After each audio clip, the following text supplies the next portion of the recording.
You're still on to Breakfast Central. The national president of the Nigerian Union of Local Government Employees, Ambali, Akeem Olatunji, has chided President Bola Ahmed Tinubu for his economic policy, which he said is hurting the masses. Olatunji also berated Tinubu for running an over-bloated cabinet and a horde of aides, which he said are a huge burden on a fragile economy.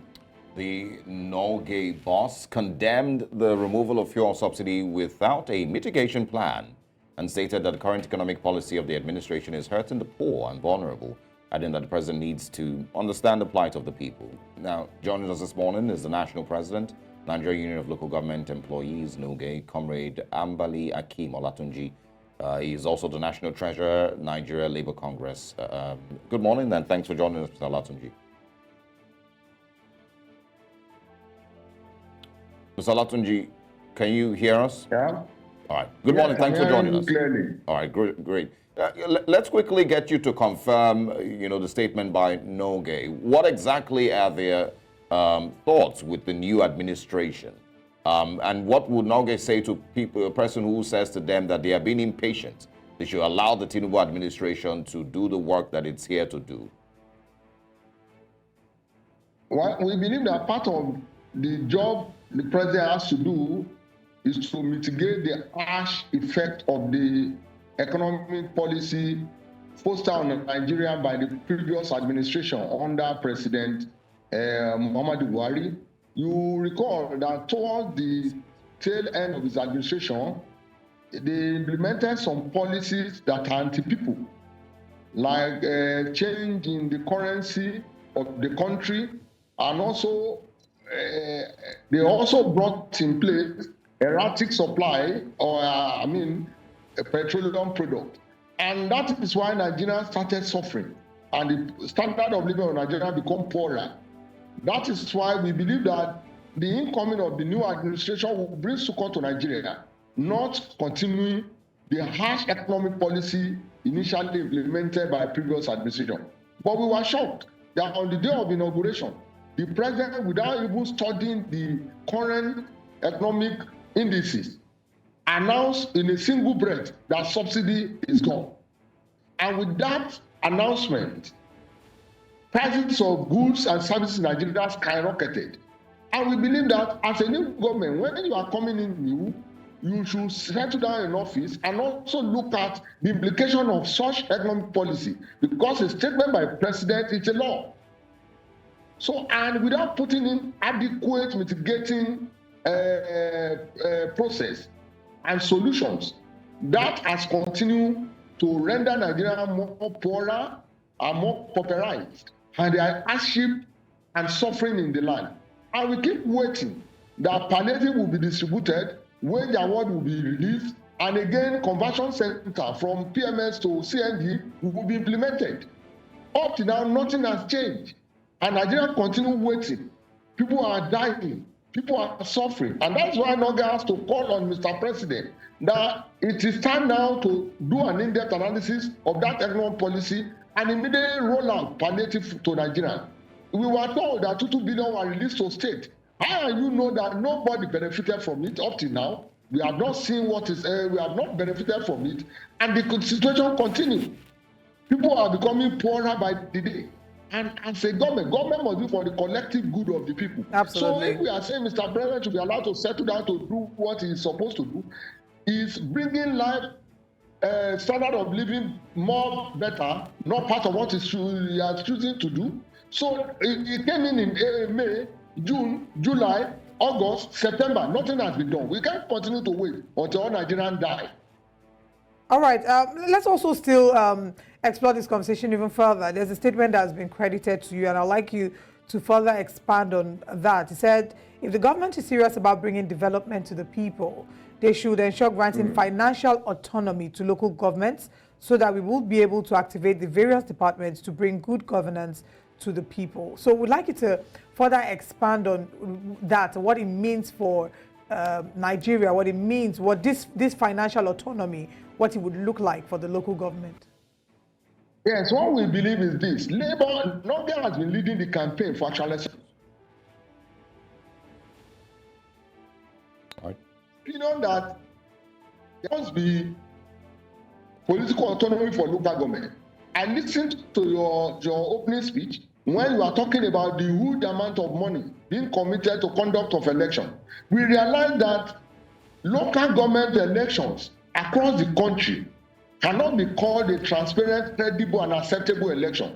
What we have witnessed is coronation and appointment and promotion of political jobbers instead of allowing democratic process to take effect at the local government level. That is missing completely. That is why NULGE is leading the agitation that there must be political autonomy for local government. There must be political inclusiveness in local government level.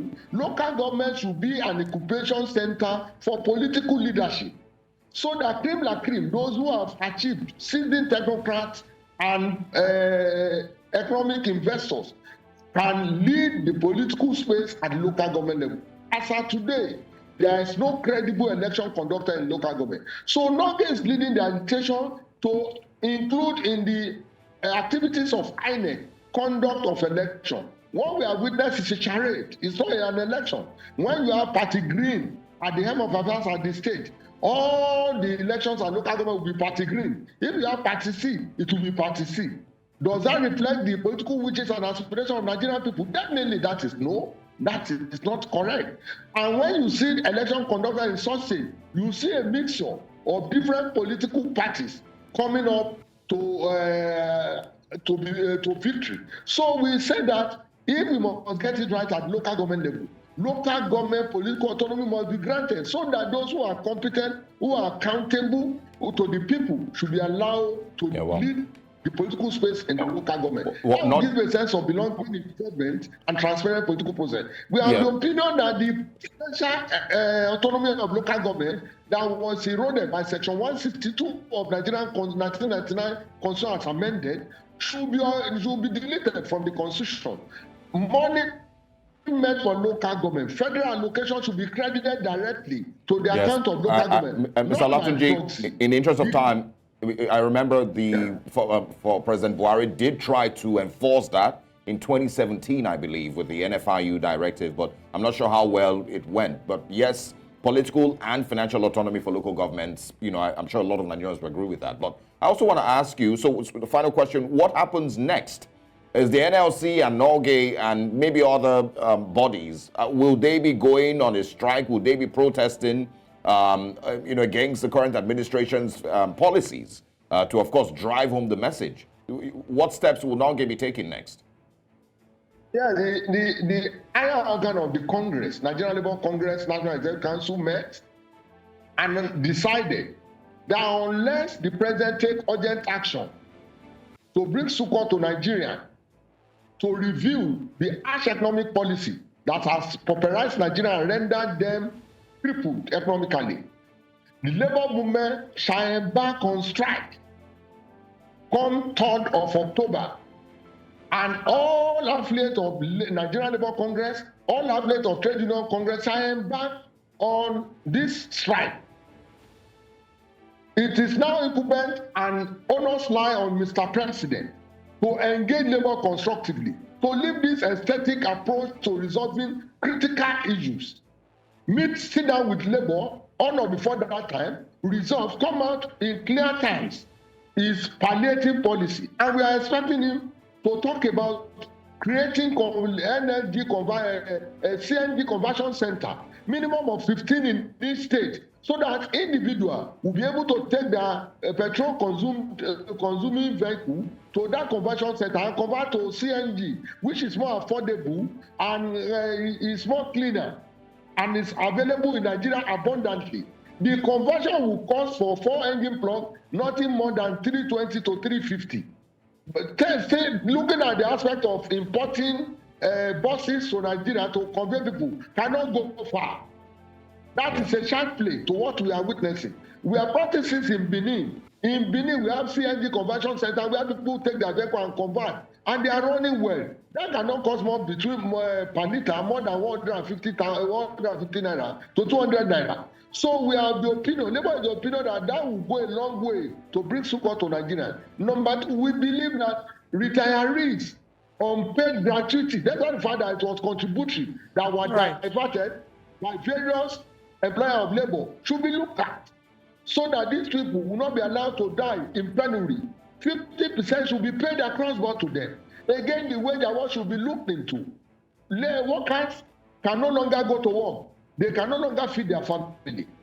Now, something urgently needs to be done. We have proposed to government that there should be wage review between 25 to 30% immediately. So once all these are done, workers in Nigeria will go back to work. Comrade Ambali this is done, Labour Congress and athletes will go on that strike. Comrade Ambali Akeem, we look forward to having you join us again because, of course, we know that there's a proposed strike coming in a couple of days. We hope to have you back to be able to maybe even discuss further on that. Thank you so much for your time with us this morning.